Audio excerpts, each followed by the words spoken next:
अस्सलाम वालेकुम, welcome to Iftikhar biology. तो पिछले क्लासेस में हमने 9th की बायोलॉजी का चैप्टर नंबर 1 कंप्लीट कर लिया है। तो आज उसकी एक्सरसाइज रिव्यू है, हमारे पास रिव्यू क्वेश्चंस हैं, तो आज उनको हम सॉल्व करेंगे। ठीक है, तो पहला क्वेश्चन है हमारे पास, a localized group of organism that belong the same species is called. जो हमारे पास आज का MCQs है कि भाई जो सेम ऑर्गेनिजम्स के ग्रुप हैं या सेम स्पीसीज़ का ऑर्गेनिज्म का ग्रुप है, तो उसे हम क्या कहेंगे। तो आपने पीछे ब्रांच पढ़ी है, कम्युनिटी लेवल पढ़ी, हमने बायोस्फीयर पढ़ा था, इकोसिस्टम पढ़ा था। तो पॉपुलेशन जो होगी वो हमारी सेम स्पीसीज़ मीन्स के एक ही स्पीसीज़ की हैं, तो इसका आंसर जो होगा हमारा पॉपुलेशन होगा। ठीक है, तो उसके बाद हमारे पास MCQs नंबर 2 है, the increase quantity and quality of fish production. तो फ़िश की क्वालिटी और क्वांटिटी को कैसे बढ़ाया जाता है, उस ब्रांच को क्या कहते हैं। तो उस ब्रांच को कहेंगे फार्मिंग भी नहीं कहेंगे, फॉरेस्ट्री तो प्लांट्स की है, एनिमल हस्बेंड्री एनिमल्स की है, तो फिशरीज़ जो है हमारे पास इसकी फिशेज़ की है। ठीक है, तो ये तो ईजी है। तो स्टडी ऑफ रिमोट नंबर 3 है हमारे पास, study of remote past organic life with the help of fossils. तो जो हम फॉसिल्स की स्टडी करते हैं, तो हमने ब्रांच पीछे पढ़ी हुई है, तो उसको हम कहते हैं क्या, पैलेंटोलॉजी। ठीक है, तो उसके बाद MCQs नंबर 4 है हमारे पास। MCQs नंबर 4 हमें बता रहा है कि भाई laws and techniques of physics are applied to explain the living process of life. जो फिज़िक्स की टेक्निक्स हैं वो लाइफ पे जब अप्लाई की जाएँ तो उसको क्या कहा जाएगा।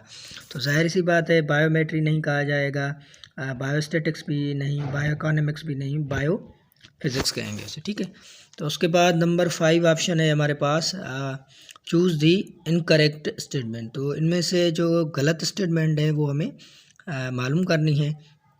तो पहली स्टेटमेंट है, 6 elements such as carbon, hydrogen, oxygen, nitrogen, sulphur and phosphorus are called basic elements of. ये तो सही है स्टेटमेंट है। तो foundation of life based on the chemicals. और तीसरी है हमारे पास, member of different species form population, part of earth where life is exist is called biosphere. तो हमारे यहाँ member of different species form population नहीं होगा, कि आपने पढ़ा था सेम स्पीसीज, हमने ऊपर पढ़ के हैं, तो ये हमारा क्या होगा, करेक्ट होगा, क्योंकि गलत स्टेटमेंट यही है हमारे पास। Science of diagnosis and treatment of disease. तो डायग्नोसिस किसी बीमारी को मालूम करना और उसकी ट्रीटमेंट करना, तो मेडिसिन भी हो सकती है और सर्जरी। तो हमारे पास इसका ऑप्शन है बोथ B एंड C। ठीक है, तो उसके बाद हम नीचे चलते हैं, तो यहाँ पे हमारे पास MCQs है, similar cells combine together to form. तो ये आपको पता है कि सिमिलर सेल्स मिलकर क्या बनाते हैं, टिश्यूज़ बनाएंगे। ठीक है, तो उसके बाद है साइंटिफिक नेम ऑफ फ्रॉग। तो फ्रॉग का साइंटिफिक नेम क्या है, तो ये भी आपने पीछे पढ़ा हुआ है, राना टिग्राना। Select the correct sequence of biological organisation. जिसने मेरे पिछले लेक्चर्स देखे होंगे, बायोलॉजिकल ऑर्गेनाइजेशन पढ़ी होगी, तो इसको ये MCQs जो है इजीली आ जाएगा। तो हमने पढ़ा था, पहले एटम था, एटम मिलकर मॉलिक्यूल बनाते हैं, मॉलिक्यूल से सेल, सेल से टिश्यू, टिश्यू से ऑर्गन और ऑर्गन से ऑर्गन सिस्टम बनता है। तो ऑप्शन नंबर C इसका क्या है, करेक्ट है। ठीक है, तो उसके बाद हम आ जाते हैं MCQs नंबर 10 पे। तो Volvox is a polyphyletic genus of. तो ये भी हमने पढ़ा था वॉलवॉक्स पे, तो ये एंसेस्टर हैं ग्रीन एल्गी, इसका ऑप्शन नंबर A करेक्ट है। ठीक है, तो ये हमारे MCQs हो गए। अब हम नीचे आ जाते हैं फिल इन दी ब्लैंक्स के ऊपर। ठीक है, तो techniques for the manipulation of gene achieve and desirable characters is called. तो manipulation of gene, desirable characters जो हैं हम वो अचीव करें, तो उनको कहा, उन ब्रांच को कहते हैं हम क्या, बायोटेक्नोलॉजी। बायोटेक्नोलॉजी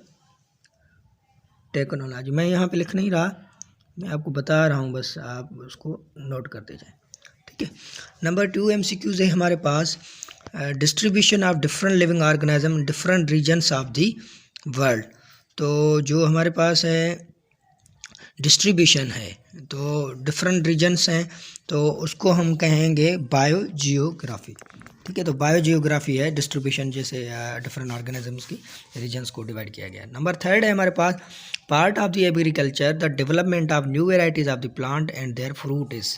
तो उसको हम कहेंगे हॉर्टिकल्चर।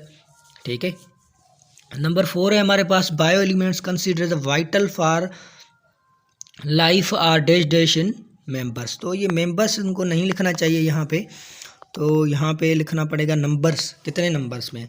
तो ये हमारे पास है 16 नंबर में है, ठीक है।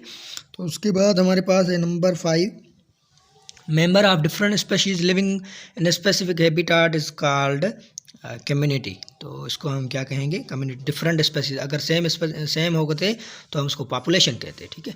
The Muslim scientist who identified many disease like tuberculosis, meningitis and such other inflammation was. तो यहाँ पे साइंटिस्ट का हमें नाम बताना है, ठीक है। तो वो अबू अली सीना था, आपने पीछे पढ़ा हुआ है, ठीक है। तो उसके बाद है हमारे पास part of earth where life is exist is called biosphere. ये हमने एमसीक्यूज पीछे भी पढ़ा हुआ है, ठीक है। तो उसके बाद हम नीचे आते हैं, तो foundation of life is based upon chemicals, ये भी मैंने आपको बताया था। Fish is the one best source of protein, ये भी आपने पढ़ा होगा पीछे। Radio labelling and carbon dating are also show some uses of radioactive isotopes determining the dash of fossil. तो ये एज ऑफ फॉसिल आपने पीछे पढ़ा था। तो कार्बन डेटिंग और रेडियो लेबलिंग के ज़रिए हम फॉसिल्स की जो है एज मालूम करते हैं। तो यहाँ पे हमारा चैप्टर कंप्लीट हुआ, तो कल से हम चैप्टर नंबर 2 स्टार्ट करेंगे। सो तब तक इजाज़त दीजिए, अल्लाह हाफिज़।